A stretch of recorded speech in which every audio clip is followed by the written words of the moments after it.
जिस परमात्मा की महिमा वेद सुनाते हैं वो परमात्मा है, वो कंप्लीट गॉड है, वो पूर्ण परमात्मा है। और वो लीला क्या करता है ये भी वेद बताते हैं। एक तो लीला बता दी कि वो परमात्मा जब शिशु रूप धारण करके आता है उसकी परवरिश की लीला कंवारी गायों से होती है। अब दूसरा ये है कि वो परमात्मा ऊपर रहता है सतलोक में। सतलोक में जिसे अविनाशी लोक कहते हैं, शाश्वत स्थान कहते हैं, वहाँ रहता है और वहाँ से गति करके आता है। और यही परमात्मा, यही वो महापुरुष बताते हैं जिनको भगवान मिले। जैसे आदरणीय रामानंद जी ने कहा कि दोहू ठोर है एक तू, भया एक से दो, गरीबदास हम कारणे तुम आए हो मगजो। जैसे तुलसीदास जी ने लाखों वर्ष पहले घटित रामायण अपनी भाषा में चौपाइयों में लिख दी, ऐसे ही आदरणीय गरीबदास साहिब जी ने, गांव छुड़ाने वाले ने परमात्मा प्राप्त होने के उपरांत उनसे प्राप्त उस स्पिरिचुअल नॉलेज में क्या लिखा है, अपनी छाप लगाकर महिमा बता रही है परमात्मा की।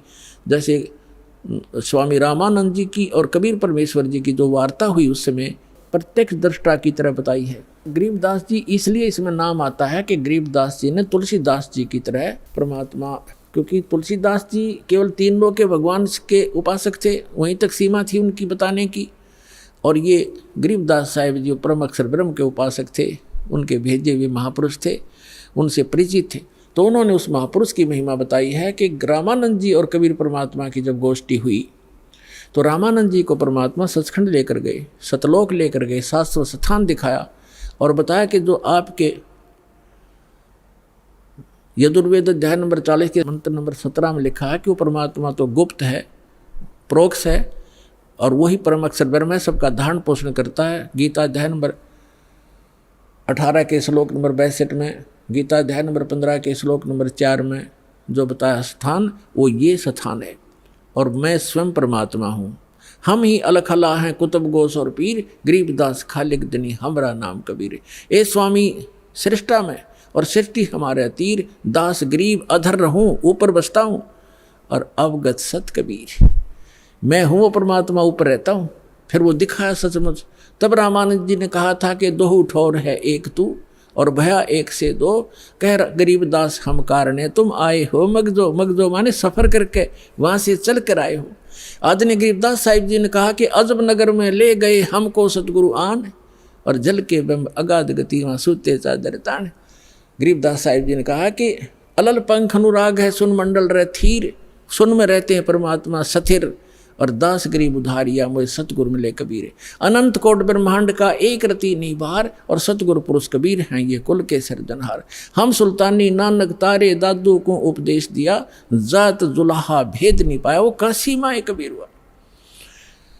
अब इतने परमाणु उन महापुरुषों के हैं जिन्होंने भगवान को देखा। उन्होंने ये बताया कि वो परमात्मा ऊपर रहता है और स्वयं भी परमात्मा खुद कहते हैं मैं वहाँ ऊपर रहता हूँ। अवगत सत कबीर दास गरीब अधर बसूं, ऊपर रहता हूँ मैं, और वहाँ से तुम्हारे लिए हम ये आते हैं। अब वेद भी क्या बताते हैं? वेद क्या बताते हैं? यदि वेद भी यही बताते हैं कि वो परमात्मा ऊपर रहता है, सशरीर आता है, वहाँ से गति करके आता, अच्छी आत्माओं को मिलता है, तो हम भगवान को पहचान लेंगे। अभी तक तो हमने श्री राम श्री कृष्ण आदि इन महापुरुषों को भगवान इसलिए मान रखा था, इनके पास हथियार थे, सिद्धियाँ थी। इन्होंने, किसी ने कंस मार दिया, किसी ने रावण मार दिया। हम उस भगवान के पुजारी है जो मारता नहीं, वह सबका रक्षक है। कर्म आधार पर छोड़ देता, जो जैसे करेगा वो भर लेगा, लेकिन वो मारता नहीं और मरता भी नहीं किसी से, उसको डर नहीं, हथियार रखता नहीं। इसलिए तो उस परमात्मा के पुजारी हैं जो कभी किसी को मारता नहीं। एक जुलाहा बनकर एक गरीब व्यक्ति की तरफ धारण पोषण, अपना पालन पोषण भी, निर्वाह भी स्वयं करते हैं। वो हमारे लिए एक लीला करते हैं, हमें एक गाइडलाइन देना चाहते हैं। ये एक आपका विद्यार्थी जीवन है, ये मनुष्य जीवन। और जैसे जो विद्यार्थी मनुष्य विद्या काल में और बकवाद करता है, सिनेमा देखता है, बढ़िया पेंट पुंट गाड़ के हैं और सैर सपट्टे को घूमता रहता है, बकवादें करता है, वो फेल हो जाता है। विद्यार्थी को विद्यार्थी की तरह रहना चाहिए, सब सिलेबस पूरा करते रहना चाहिए और अपना सिंपल ड्रेस जो हो सिंपल सी अपना रखनी चाहिए और उद्देश्य नहीं भूलना चाहिए। तो हम सभी अपना उद्देश्य भूल कर, जिसको भी मानव शरीर प्राप्त है, 2 प्रकार से मानव शरीर प्राप्त होता है, आपको बता ही दिया। एक तो पूर्व जन्म के शुभ संस्कारों से मानव शरीर लगातार कई जन्म भी हो सकते हैं, और एक केवल 84 लाख योनियों को भोगने के बाद टर्न वाइज मिलता है, यानी नंबर पे वो एक मिलता ही मिलता है। तो उसी पर आज सत्संग उसी पर चल रहा है। अब लास्ट में इसका निष्कर्ष थोड़े ही शब्दों में निकाल देंगे। तो हमारा मूल उद्देश्य इस मनुष्य जीवन का क्या है? जैसे एक विद्यार्थी का विद्या प्राप्त करके और जो उस यूनिवर्सिटी में विद्यालय में जो वो मेहनत कर रहा है, स्टडी कर रहा है, उसका किया हुआ फल उसको फील्ड में मिलेगा। जैसे कोई डॉक्टरी कर रहा तो उसी सुविधा को वहीं खोजता रहा स्टडी काल में, टाइम में, विद्या काल में, तो बच्चा फेल हो जाएगा, उसको कुछ नहीं मिलने का। तो वो जो वहाँ जैसे इंजीनियरिंग कर रहा है बच्चा, तो इंजीनियरिंग जो करके उस अपने फील्ड में जाएगा, वो सुविधा है वहाँ की किए हुए की वहाँ मिलेगी उसको बाहर जा करके। तो आप जी मनुष्य जीवन प्राप्त प्राणी एक विद्यार्थी हो, और जो विद्यार्थी अपने दिग्भ्रष्ट हो गए हैं, उद्देश्य भूल चुके हैं, वो फिर बहुत दुखी होंगे।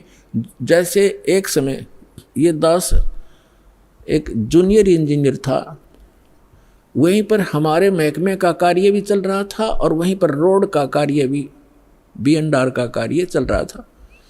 वहाँ एक व्यक्ति अपने बच्चों समेत, उसके बच्चे वहाँ मिट्टी में सो रहे थे, वहाँ वो टोकरियाँ मिट्टी डाल रहा था सड़क पर, और उसका सहपाठी था, वो वहाँ का एक्शन बना हुआ था B&R का, बिल्डिंग एंड रोड्स का।